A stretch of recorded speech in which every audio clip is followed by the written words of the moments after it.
Naomi Simmons stated that she was in her home on June 14th and her 7-year-old daughter when their peace was disrupted by a loud bang on her daughter's window.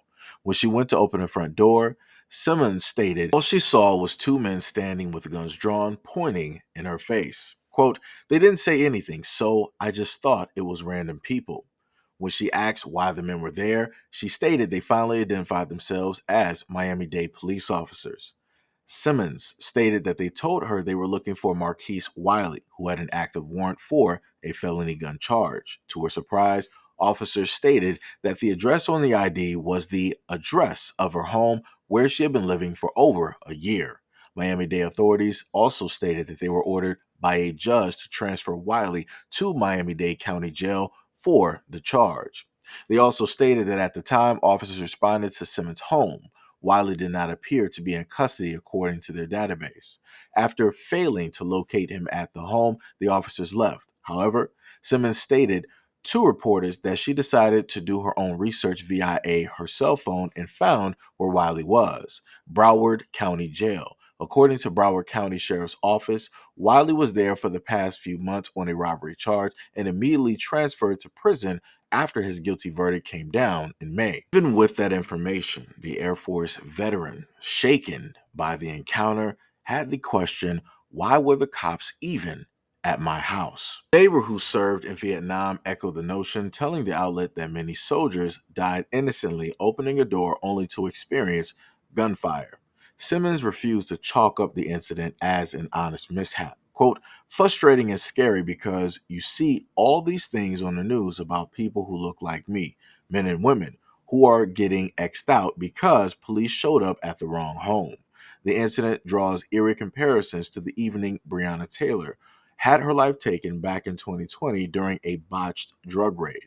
Her boyfriend, Kenneth Williams, who survived the incident, recalled his door being bust down by shadowy figures with guns who never once announced themselves as SWAT officers with the Louisville Police Department.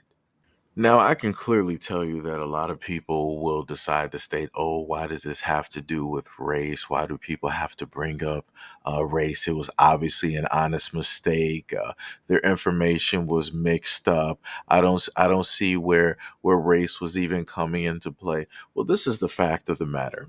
You have a mother, a black woman who is a veteran, who answered the door and her little girl is there. It's clearly the two of them. You have two men with guns who came there unannounced that were clearly had their guns unholstered and pointing. You have the mother that is there answering the door where her little girl is somewhere either behind her or somewhere in the home. This is a situation that sounds completely 100% terrible. This is a situation that you would normally see in a television show or a movie or read about in a book. This is not something that you would assume happened to a black mother at whatever time it was at that moment. This would be pretty much scary to a lot of women directly out there. And especially you're dealing with a woman who is a veteran who is suffering from PTSD. So I'm pretty sure that she was having quite a bit of flashbacks and she's having, quite a difficult time trying to comprehend and specifically pick apart why this took place, how this was able to happen, and why it is that it happened. Again, like I said, this is not anything that any mother or any child should happen to go through or see. But primarily speaking, this is something that happens to black women, off and on. I've covered stories before where you have had raids in Chicago where you had a single mother in a home and the SWAT team decided to bust directly into the home and they had their guns drawn directly on the mother and on the two little boys there that were just simply sleeping in their bed. Now just imagine that. You have two little boys sleeping in their bed to be startled and awoken by several men in a room armed to the teeth, wearing all black, probably yelling orders and telling them what to do, not knowing what is happening. How do you think that those kids feel? How do you think that that traumatic experience is going to make them feel about the police and or law enforcement? How comfortable or safe do you think that those children feel to this day? Again, as I've stated before, a lot of people like to state back the blue, thin blue line. We have to support our men and women in uniform. Actually, you don't. Or at least for black people, we don't, because we've been going through this in America since the inception. And no matter how we decide to do things, we always have to deal with the worst type of treatment. We always have to deal with people barging in or doing whatever it is that they want to do and then not giving a reason. And then on top of not giving a reason and not identifying themselves, then they don't even want to issue an apology. They'll just sit up there and chalk it up to whatever. Well, the paperwork said that the person was here, so we believe that the person is here. So this is the reason why it is that we responded the exact way that we responded. When realistically, they're wrong. They're trying to give an excuse and a reason as to why it is that they acted the way that they acted. And again, they don't have a reason. And also, I want to state to a lot of the black vets out here, doesn't matter if you're male or female, I've covered too many stories where I've seen a lot of you guys be either assaulted or attacked by police and treated horribly, horrendously. And again, this is the exact same country that you risk your life for.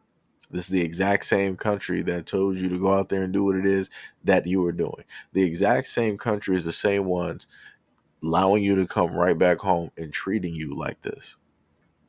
Like I said, this is why I say to a lot of the black vets out there, much love, respect, and appreciation for the sacrifices and the things that you guys have done.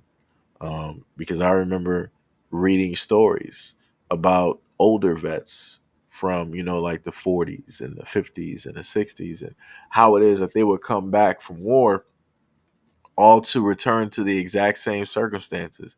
They're not getting a red carpet affair. They're not getting treated like celebrities. They're not even being recognized. But the funniest thing is, when you look at a lot of those stories, a lot of the vets would be treated handsomely in other countries. They would be treated like celebrities. They would be thanked. They would be given medals.